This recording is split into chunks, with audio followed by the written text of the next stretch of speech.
News Talk 760 WJR is proud to present Women Who Lead. Profiling great women impacting the Great Lakes with WJR's Ann Thomas. Hi everyone, I'm Ann Thomas, and welcome to Women Who Lead. My guest today on Women Who Lead doesn't really need an introduction. Her name, Dr. Laura Schlessenger. She's heard here on WJR, and she's got great advice for all women who lead. Women who are taking care of their children, who are taking care of sick parents, and also women who have careers outside of the home. Let's talk a little bit about the fact that women, any woman who is taking care of children, taking care of sick parents, has a career, is a woman who leads. She's doing something that is helping somebody else. And you are amazing. You have been a woman who leads for a very long time and an inspiration to millions of people. Talk a little bit about your philosophy. Well, the irony in all of this is I'm not a woman who leads in the normal sense of having a career. I've had a career in spite of the fact that my first priority has been my family. Mm-hmm. And a lot of people don't get that because mostly what they see are women who have forsaken, neglected their families, or not even had them in order to have careers. And which is why you have never seen me on the cover of Ms. Magazine, because basically what I've said is the career is secondary to family. And of course that's not the feminista point of view. So I have been inspirational in having women highly educated, highly competent at X, Y, or Z things, business, whatever, do things in some sequential way where they're taking care of their families. They are creating the atmosphere at home. And, you know, when there are two career people, it's a house. When one person is building the atmosphere, it becomes a home. And we are special at that. Yes, we are. And so I think the way that I have been inspirational is I have allowed females to become women. And that is to enjoy their femininity, to enjoy being a mommy, to enjoy being a wife and not see any of that as oppressive or second-class citizen or anything. And to work whatever it is that they want to be creative in around that. So that's what's been very different about me. The interesting thing about you is you're the first person that has really taken this issue, I think, head on a long time ago before it was popular. Mm-hmm. You know, because most of us, especially my generation, we're trained. Okay, you're going to go to high school now, and where are you going to go to college? And when you're finished with college, what's your career going to be? And all of a sudden, there's a husband, and there's children, and there's a great deal of conflict. And they're in the way. Because right, we've been taught. Because you've been trained. They're in the way, as opposed to they are the oasis.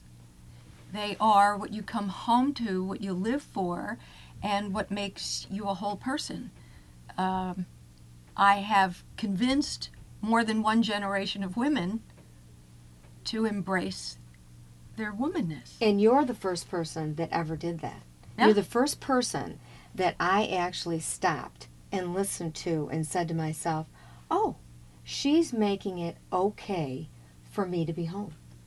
She's saying that I can be home, but yet down the road I can go back to whatever it is that I'm good at or whatever it is I want to do. And Talk a little bit about that. Well, I'm also saving women from insanity because, you know, she's got a full-time job, she's got the kids, she's got the da-da-da-da-da-da-da-da, and they call me and go, and my husband wants sex. Well, yeah, it's a normal part of loving each other and bonding and comfort and it sort of jumpstarts your life every day, and it's a wonderful thing. And, you know, and I tell these women, what's a better reward for all you do than to be in your husband's arms in the throes of a great orgasm? But I'm too tired because you have too much on your plate. You have to start throwing things off. And that is a thought that just flabbergasts them. And I go, you know, when the kids are all in school, you can take a class here and there, or you can work part-time here and there. There are things you can do. I mean, I get up at 5 in the morning. My kid's 22 and in the military now, but when he was little, I would get up at 5 in the morning. That's when I would write my books. And while he was in school, I was on radio. So whenever he was home, I was home. Mm-hmm. For all he knew, I never worked. Right. Well, he knew better, but because I worked it around him. Right. I remember when he started school, I thought the station was going to put me on an afternoon drive. I heard a rumor. And I went home that night and cried and sobbed because I knew I couldn't take the job.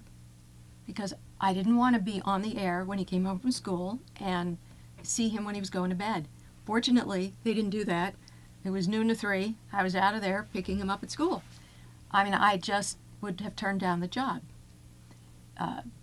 I live what I try to tell people to do because I never have to look back with any regrets about raising my kid. Give some advice to young women who are either in high school or in college and thinking about where they want to go and what they want to do. Oh, I think it's important to get as much education as you'd like. And then only date when you're ready to marry.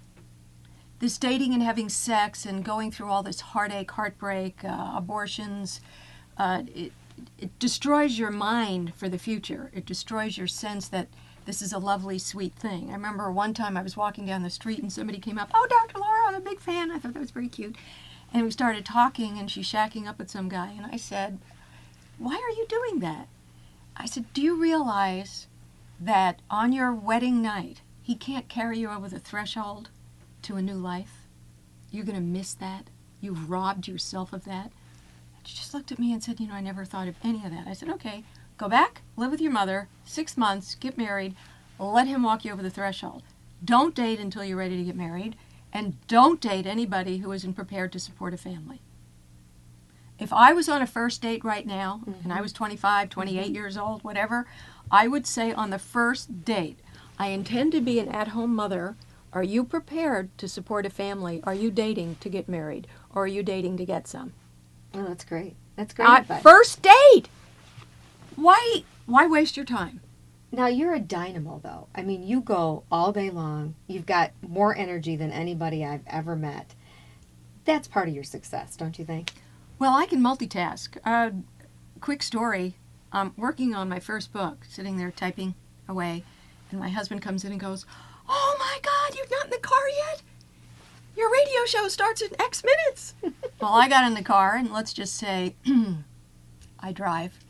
And I got there, left the car right in front of the guard station, threw the keys to the guard, and said, we were friends, and said, "Park it anywhere."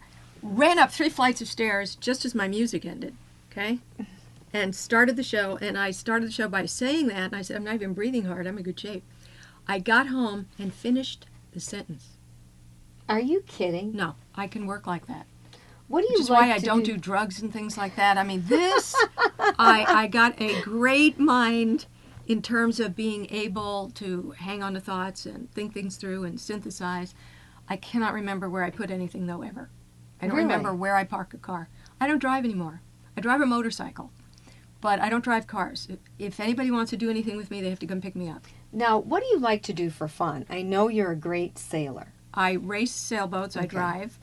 I'm the skipper. I make jewelry. It's on my website all the time now to raise money for Operation Family Fund. 100% of the price of the jewelry goes to that, so go to drlaura.com. I shoot pool. I hike. I do yoga. I work out 3 times a week. I am very physical. And that's probably helps relieve any kind of stress Oh, you yeah. might feel on a If day-to-day I get basis. crazy, Or... I sit down and do one of those. But best thing is to just go on the water. Hoist the sails. I like to sail in and out of the slip.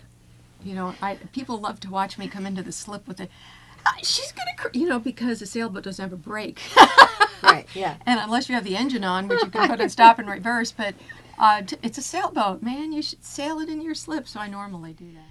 Special thanks to Dr. Laura for joining us today on Women Who Lead. Her latest book, Stop Whining, Start Living, and you can find out more about Dr. Laura at drlaura.com. Thanks for watching Women Who Lead today. I'm Ann Thomas. Join us again on WJR.com. This has been Women Who Lead with Ann Thomas. For more interviews and podcasts, visit WJR.com.